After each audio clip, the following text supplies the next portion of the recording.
When Clint Eastwood's car stalls right in front of an old, forgotten mechanic's shop, all he expects is a quick fix.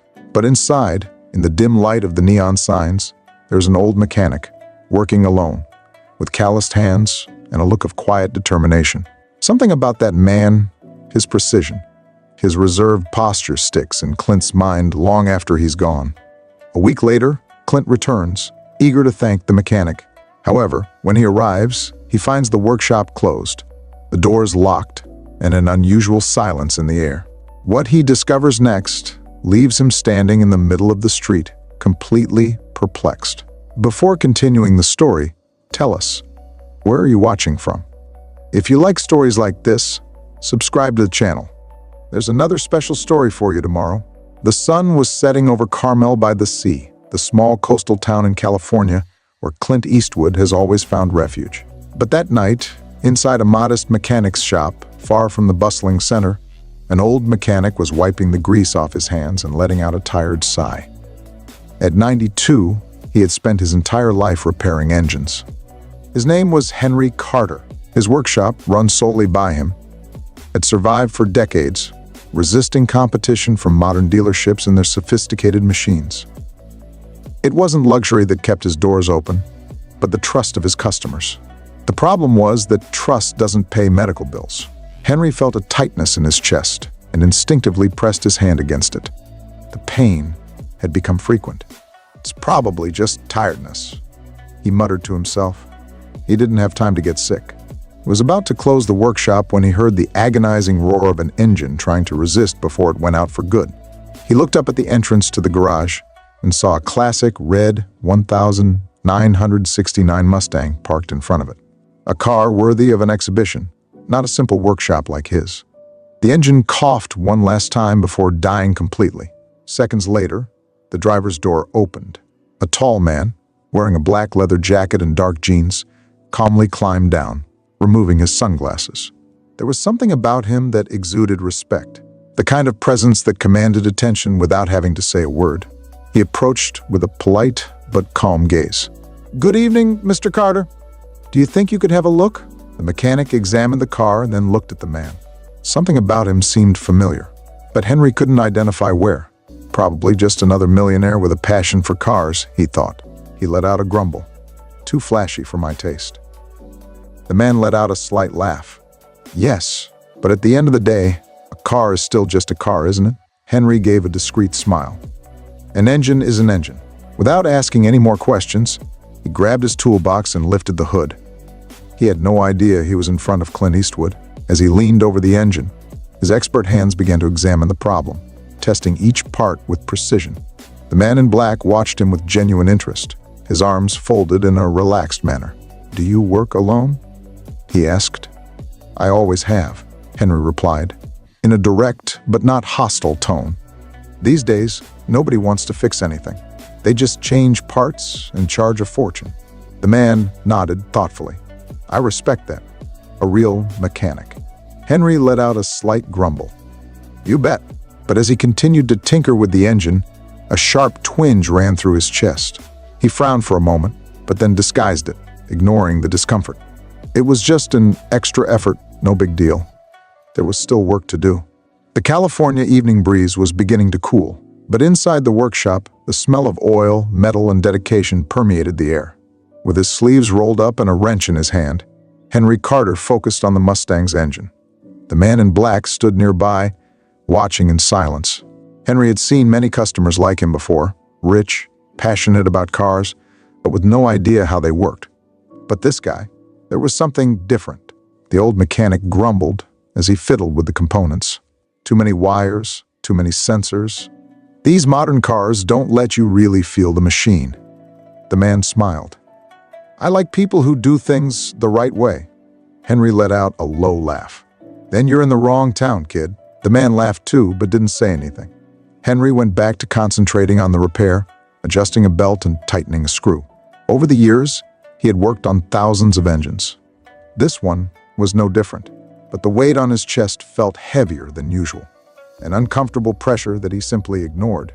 There was still work to be done. The man remained attentive, without seeming rushed. "How long have you been working on this?" Without taking his eyes off the engine, Henry replied, 50 years. I opened this workshop in 1974 and haven't closed it since. The man shook his head, impressed. That's rare these days. Henry wiped his greased hands and watched the stranger for a moment. What about you? What do you do for a living? The man gave a small smile. I work in the entertainment business. Henry arched an eyebrow. Music? What he didn't know was that he was talking to Clint Eastwood. Movies? The man hesitated for a moment before answering. Movies? Henry Carter let out a grumble. Of course, there's always a movie guy driving a car like that. The man laughed, without seeming offended, just amused. It's not mine. A friend lent it to me. But I like cars. Henry nodded approvingly. At least you respect them. Most rich guys just treat them like trophies. The man's expression changed slightly. His posture became more serious. I've never cared much for trophies. Henry turned his attention to the engine, picked up a wrench, and suddenly stopped. An intense, burning pain shot through his chest, radiating down his ribs. His air was cut off, and his vision blurred for a moment. Then the pain subsided, but his hands trembled slightly. He clenched his jaw. These crises were becoming more and more frequent, but now was not the time. He forced himself to continue and tightened the last screw. The engine was fixed, and that was all that mattered. Henry took a step back, wiped his brow, and nodded. There you go. Try it now. The man got into the car and turned the key. The engine purred softly, perfect as it should be. Henry crossed his arms, satisfied. Now it's right. The man smiled, sliding his hands over the steering wheel. A beauty. He got out of the car and pulled out his wallet. How much do I owe you? Henry shook his head. Nothing. Seeing a car running well is payment enough for me. The man hesitated, genuinely surprised. Are you sure? Henry made an indifferent gesture. I don't charge for easy service. Come back if the car has a problem again. The man watched Henry for a moment and then smiled. He'll come back. And next time, I'll bring you some nice tea. Henry laughed quietly. But none of those cheesy Maltese. The man laughed, got into the car and lowered the window, bowing his head slightly in respect. See you later, Mr. Carter. Henry just grumbled, watching the car disappear down the road. He had no idea who he had just helped, and he had no idea how that man would change his life. As he closed the shop, the tightness in his chest returned. For a moment, he ran out of air and had to lean on the door. He waited for it to pass, and then, as always, it passed. He took a deep breath, switched off the lights, and closed the door. Another day. One more car, but tomorrow would be different, because the man he had helped was already making plans. This time, he wouldn't return empty-handed. Meanwhile, the roar of the 1969 Mustang's engine sounded soft under Clint Eastwood's hands as he drove through the silent streets of California. The night air was cool against his skin, but his mind was elsewhere. He was thinking about Henry Carter, that old mechanic, grumpy, stubborn, but honest to the last hair. Something rare these days. Clint had met thousands of people, actors, directors, tycoons, but Henry had something different, something real. And for some reason, Clint couldn't ignore the feeling that he needed to know more about him. When he got home, he poured himself a glass of water and picked up his laptop. He typed into the search bar, Henry Carter Auto Repair Carmel by the Sea. The first result was a simple website, clearly old. No big visual effects, no flashy promotions, just the words. Carter Auto Repair, honest service since 1974. Clint clicked on the link. Grainy photos showed a younger Henry standing proudly in front of the workshop, a wrench in his hand. He scrolled down the page and something caught his eye, testimonials from customers over the years. Clint leaned over to read, I was broke and my car broke down on the road.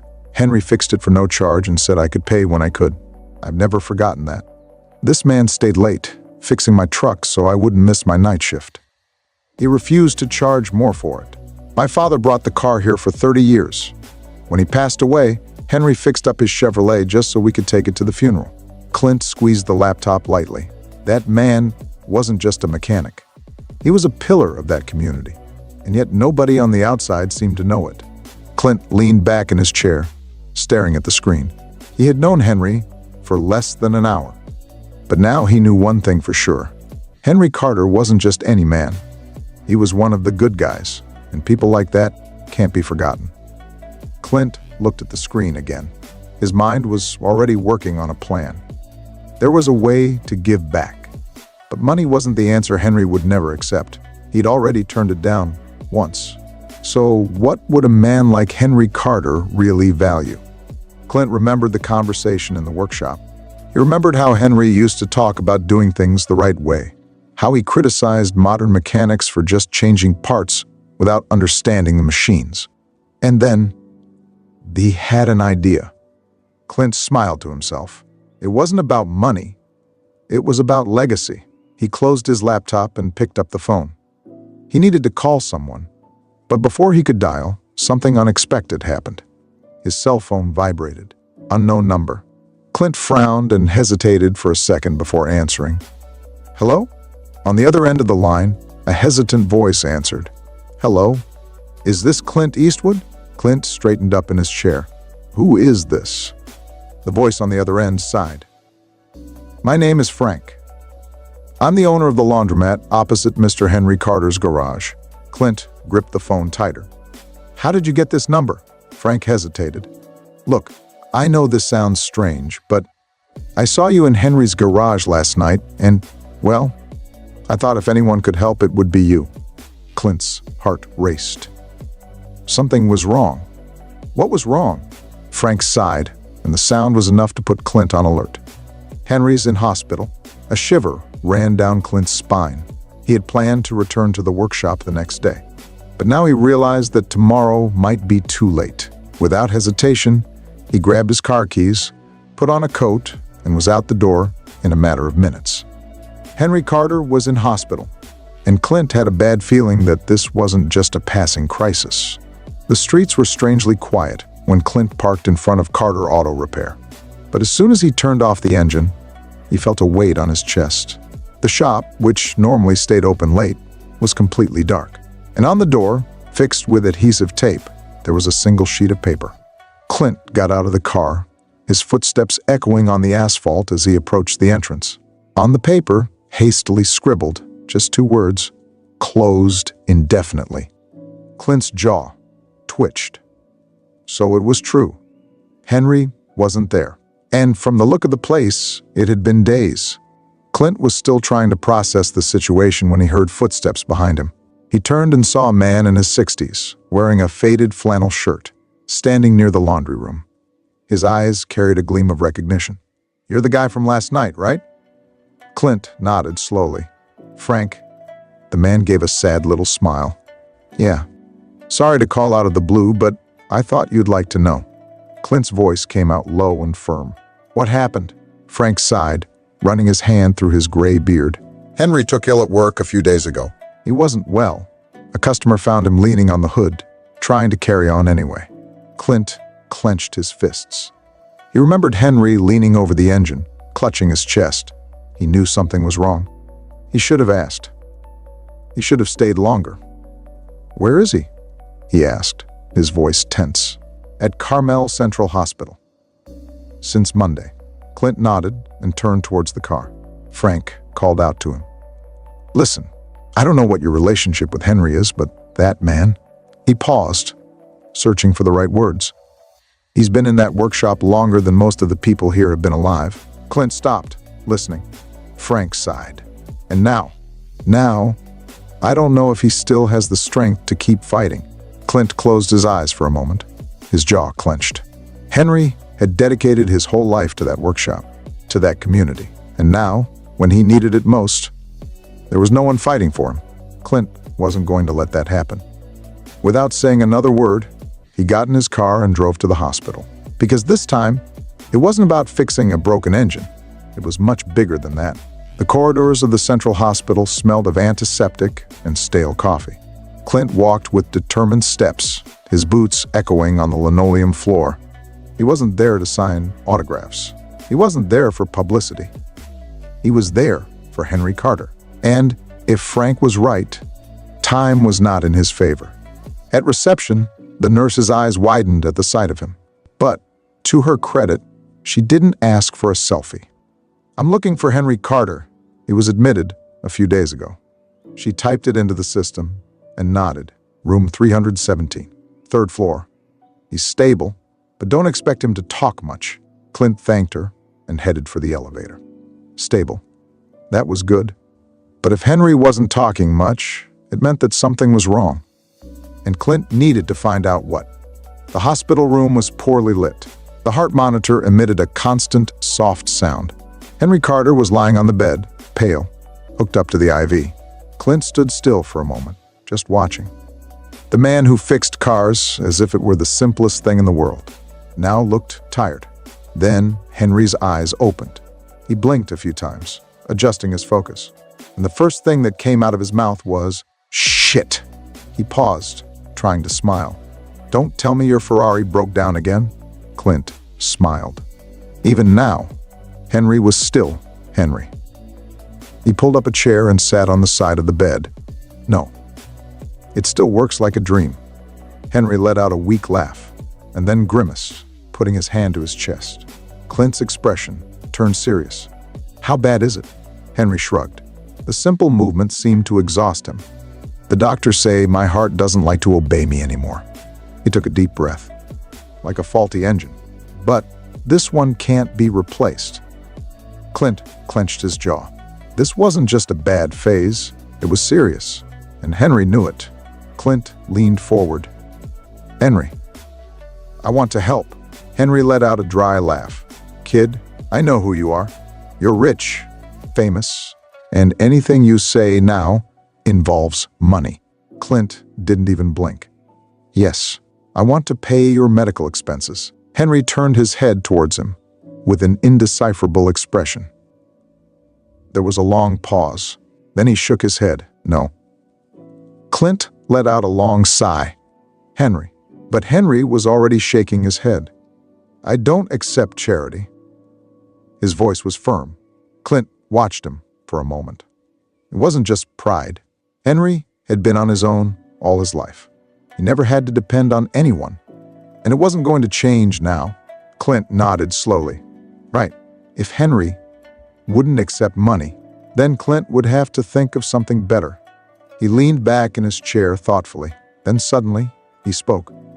"You've built something, Henry, and you're going to let it die?" Henry frowned. "What the hell are you talking about?" Clint gestured in the air. "Your workshop, your work, the people you helped." He paused, letting the words hang in the air. "What will happen when you're no longer here?" Henry let out a long sigh. "I think it's going to close." Clint tilted his head. "You're okay with that?" Silence. Clint watched the weight of that truth fall on Henry's shoulders. Then he leaned forward. I have an idea." Henry narrowed his eyes. "I bet you do." Clint smiled. "Listen to me first." Henry had spent his life fixing broken things. Now, it was Clint's turn to fix something for him. And, like it or not, this was just the beginning. The rebirth of the workshop. As soon as Henry was stable enough to leave hospital, Clint sprang into action. Over the next few weeks, the workshop was transformed. The old Carter's Auto Repair sign was taken down. A new one took its place, teaching the next generation. Henry grumbled, "I don't need my name on a fucking building." Clint just smiled. "It's not just a building, it's a story." Henry remained silent. When the shop reopened, the reception was bigger than anyone expected. Old customers, young mechanics, even children who had never held a screwdriver. Everyone showed up. Some just wanted to see Henry again. Others wanted to learn. Clint watched everything. Henry, in his usual bad mood, looked at a 19-year-old holding a wrench the wrong way. "If you want to fix a car, at least hold the damn tool straight." The boy swallowed, adjusted his grip, and tried again. Clint laughed. Henry would never change, and that was exactly why it was going to work. A legacy that lasted forever. That afternoon, when the workshop closed, Henry turned to Clint. His voice was deep but sincere. "I think I owe you one, kid." Clint just smiled. "No, you've already paid." Henry frowned. And how the hell did I do that? Clint pointed to the workshop. By showing that doing the right thing is still worth it. Henry looked at the new sign. For the first time in a long time, he felt proud. That same afternoon, Henry stood on the sidewalk, staring at the illuminated sign, Henry Carter Technical Workshop since 1974. Just below, a new phrase glowed. Because some things deserve to be done well. Henry smiled. Maybe he hadn't planned any of this. Maybe life had played tricks on him. But he knew one thing for sure.